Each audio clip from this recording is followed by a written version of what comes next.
Alors, quand on m'a proposé, moi, de participer à la Doucissime, hein, et donc à l'épreuve de ski alpinisme, j'ai tout de suite été motivé, hein, puisque dans notre service, dans le service des pistes, une majorité de pisteurs sont très sportifs, très montagnards, on a pas mal de guides. Pour nous, c'est un challenge, et donc on a décidé de participer à ce challenge et de faire que cette course soit une réussite. Alors évidemment, hein, on ne va pas laisser partir les gens dans la montagne sans sécuriser tout ça. Et l'essentiel de la course se déroule sur notre domaine skiable, donc dans une zone où on est habitué à mettre en œuvre régulièrement un PIDA, un plan de déclenchement d'avalanche. Et ce matin, là, donc on est monté relativement tôt, 6h30, 7h, pour faire du déclenchement d'avalanche à l'hélicoptère. Donc on a une soixantaine de points de tir référencés qu'on va déclencher et on fera passer par la suite les coureurs dans les endroits qui auront été déclenchés et sécurisés.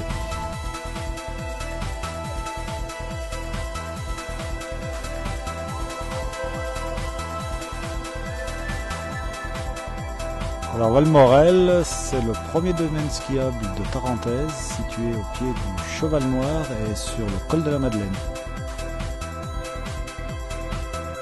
Le départ de la course se fera au niveau du Club Méditerranée, qui est installé depuis un an sur le haut de Valmorel, à 1400. Sur Crève-Tête, redescente de 300 mètres au col du Golet, remonter sur la pointe du Nielard, petit Nielard, sommet de droite. On traverse les arêtes en direction du Cheval Noir, mais on reste dessous sur la pointe du Motet.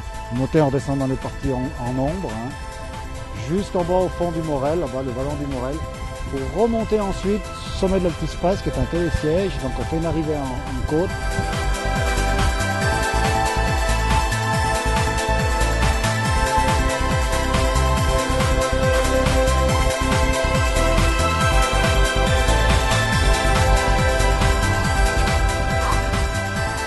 Préparation de la Doucissime, c'est trop bon, on s'arrache.